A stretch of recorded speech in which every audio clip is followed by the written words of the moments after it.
the fastest damage stacking projectile we've ever seen on a glaive in Destiny 2.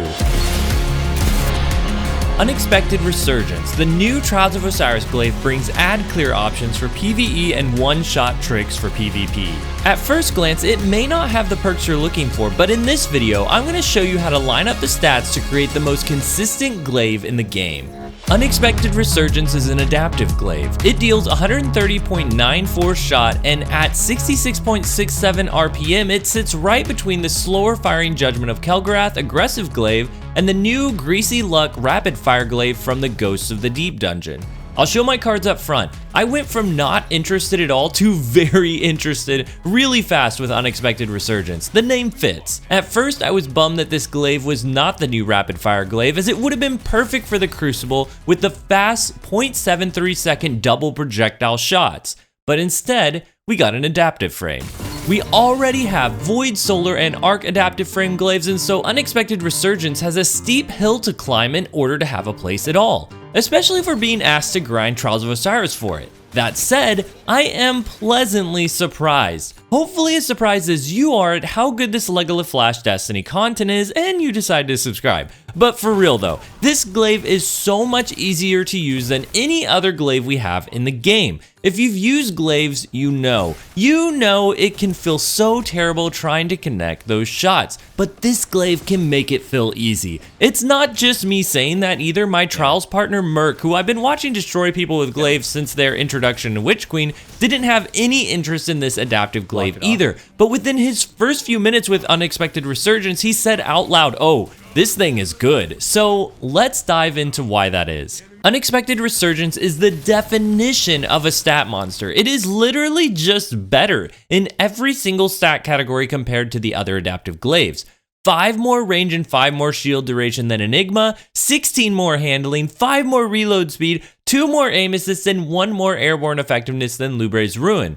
On top of all of this, you can get it adept for adept mods that push the stats even further. Nearly all these stats play a big part in what makes this glaive shine. Range doesn't just extend your damage and aim assist fall off distance, it also controls your projectile speed when you shoot the glaive. So the higher your range stat, the faster the actual projectile is. That plays a big role in whether you hit your shots or not. The extra 5 shield duration is probably the least important stat bump here, but nice to see nonetheless. Handling is always important, and Unexpected Resurgence having 16 more handling than Lubre's Ruin puts it way out of band for its archetype. Your ready and stow speed will be snappier than any other adaptive glaive at base. Reload speed is another huge one, plus 5 more than Lubre's and plus 30 more than Nezarec's Whisper. You are constantly reloading glaives with their small mag sizes, and every fraction of a second you're reloading is a fraction of a second without your shield. There are quite a few glaives that come with auto reload type perks, but you'll either have to give up consistency perks like Impulse Amplifier to use them,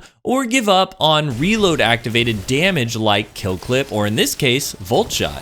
So this high reload speed stat is really important. Lastly, the small aim assist bump over Lubre's is nice, but is really just icing on top, because if I had lower aim assist and still the rest of the stats I just mentioned, I'd be just as happy. But in Bungie fashion, this Trials of Osiris weapon is juiced in the stats. Now, what about the perks? This is the area where at first I sleep, but then Bungie shows me the real stuff. On June 1st, Bungie released Destiny 2 Update 7.1.0.1, which included changing the perks on the Unexpected Resurgence Trials of Osiris glaive. I have never seen Bungie add perks and swap perk columns within 1 week of a new expansion being out. I'm glad someone took the time to do it though, because it's one of the things that first piqued my interest in the glaive. The update moved Impulse Amplifier from the right column to the left and added Swashbuckler and Voltshot as brand new perks to the right column. Voltshot immediately will get everyone's attention, and we're going to talk about that, but Impulse Amplifier being moved to the left column is super important.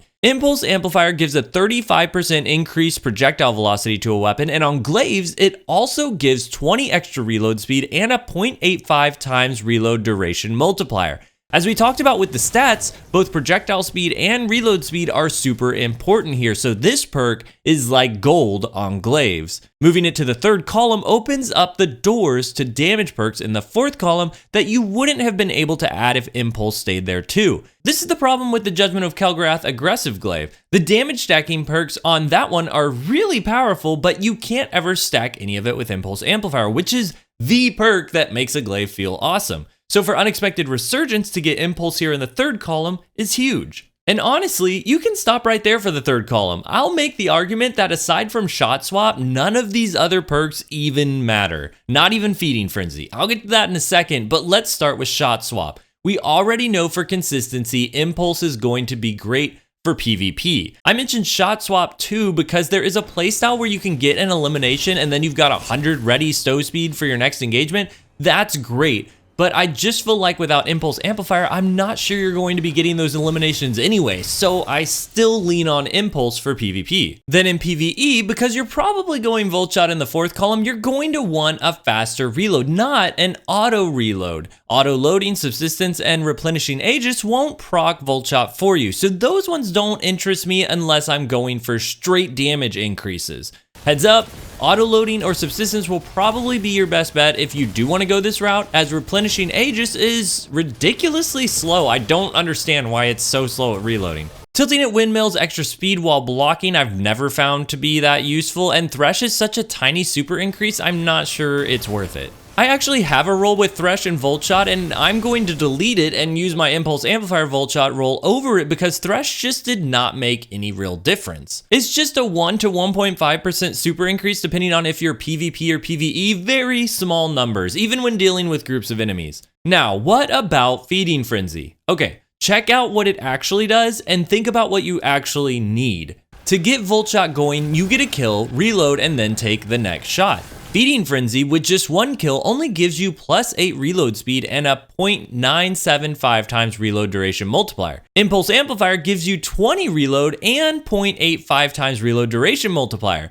Remember, a smaller number means faster on that. It's shortening your time reloading by that scalar. We're going to max out our reload stat in a second, so the actual stat increase doesn't matter. It's all about that scalar. With Feeding Frenzy, you have to get 4 kills in a row before your reload duration scalar reaches the speed of Impulse Amplifier at base without doing anything. So it's clear, Feeding Frenzy is not the play here. Impulse all the way, PvE or PvP. In the fourth column, it gets a little more difficult to decide. For PvE, Vorpal is a 15% increase for special weapons on mini bosses or bosses. It's always great to have easy damage, and Frenzy offers the same 15% for every enemy, plus 100 handling and reload for just being in combat for 12 seconds. So 2 easy damage options there, but Unstoppable Force is also easy damage while blocking, and it's 20%. It even lasts 4 seconds after you're done blocking. Swashbuckler and Surrounded are even more damage, with Swashbuckler shots after a melee hitting for 33.3% more damage, and then Surrounded buffing your projectile for a total of 40% when you're within 8 meters of at least 3 opponents. They're just both pretty specific scenarios. So if I was to pick a damage buff option out of those, I'd probably lean into Unstoppable Force as it's just so easy, but we've got more options than just extra projectile damage. Close to Melee is here, which is another specific scenario as you'll need a melee heavy build. 30% increased melee damage after a glaive projectile elimination is pretty great, and it can be refreshed on projectile or melee damage once you get it rolling. So it's definitely an option, just a little specific. Volt Shot, on the other hand, can be used with any build. I'll go a step further and say it should be the perk you choose for any build. In PvE, there is nothing here that can't be done by one of the other glaives we already have except for Volt Shot. Now, Volt Shot's Jolt was nerfed this season to not change depending on what weapon you were using, so throw out any chart you've saved from a previous video about Volt Shot. If it would have stayed the same as it was before, we would have had the highest Jolt we've ever had with Volt Shot on Unexpected Resurgence, but even with the Jolt changes this season, Volt Shot still rocks. It's just amazing to do ad clear with a bunch of lightning from a glaive and apply extra boss damage when you need it. Now, keep in mind you can't apply the Volt Shot via a melee. It has to be the projectile that does everything, gets the elimination, reloads, and fires again. So all the reload perks we talked about are super important. I'm not even going to talk about Rampage. This perk might as well not even be here. It should have been golden tricorn. I'm really disappointed that it's not. Now, swapping to PvP, the fourth column is even more difficult. There's no clear, this is the way you should play. I think Unstoppable Force is the default, but that 20% is not going to get you a one-shot projectile elimination. Even Swashbuckler is super difficult to get the one-shot with. You have to stack a melee with Radiant to start one-shotting, and even then it's only up to 6 Resil. However, Surrounded is here, and yes, it is possible to one-shot with it. You just need a bit of help. For me, that help comes in the form of Bacchus. The exotic Hunter helmet for stasis, Mask of Bacchus, was buffed this season to apply a 6% buff to your arc weapons in PvP. This, multiplied by Surrounded's 40% buff, takes this glaive up to over 194 shot, eliminating Guardians up to 7 Resil in one shot. Now you can say, Lego, that's so niche. When is that ever going to happen? Y'all, I did this the very first game I played. And then I jumped into Trials and I did it my very first game there as well. Granted, I did hit the Resil check and someone was running over 7 Resil at one point, but I tagged their teammate in a one-shot. And that feeling is hard to beat. So, what's my ultimate recommendation here?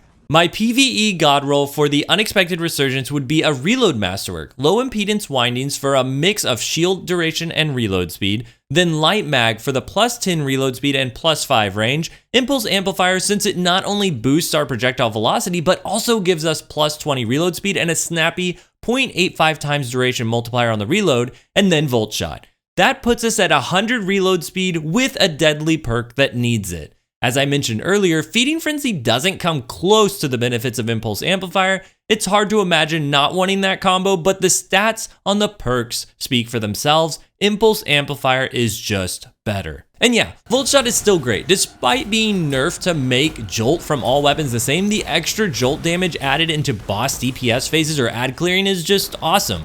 I would still choose it over something niche like Surrounded, but of course Surrounded's 40% increase is insane if you just gotta build for it. Just like Close to Melee's 30% buff to melee hits.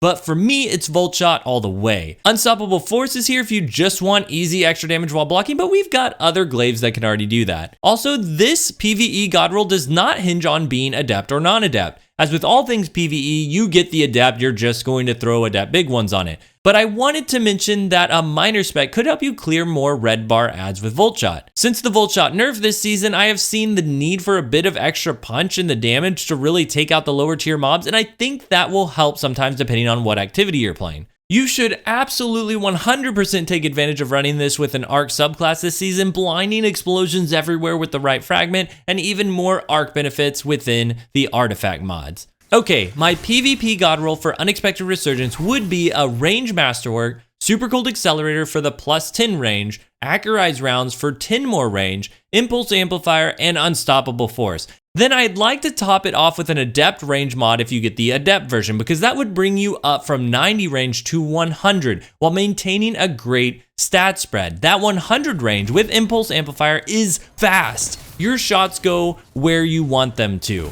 which has been a long time complaint about glaive projectiles in PvP, and this glaive appears to solve it. I am seriously impressed with how well all the shots connect and how far you can get it to do so. It can really take some players by surprise. The reason I went with this roll on Unexpected Resurgence is that there is not a single perk in the third column that stands a chance against Impulse Amplifier. That choice was easy, but in the fourth column, it was pretty difficult to land on a recommendation. I actually really dig Surrounded in PvP, but I'm not going to recommend it as the roll, as I know how niche it really is. I just think it's super fun with the Mask of Bacchus exotic giving you that 6% damage increase and then one-shotting players out of nowhere. It's not always the best move, it's just a lot of fun. So think of it as a secondary recommendation. So for final thoughts, it's clear that Unexpected Resurgence towers over any glaive in its archetype of adaptive glaives. It also feels amazing. The shots connect thanks to its fast projectile with 100 range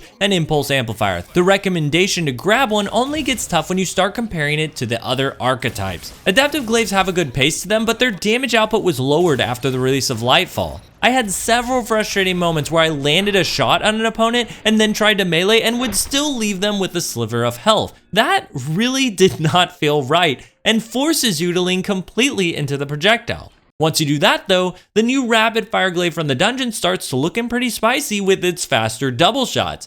Judgment of Kel'Garath also hits a ton harder in PvE and can do damage stacking for one-shots much easier in PvP. That said, it can't do it while also running Impulse Amplifier. The new Trials of Osiris glaive, Unexpected Resurgence, can. This has been LEGO LaFlash. Until next time, GG.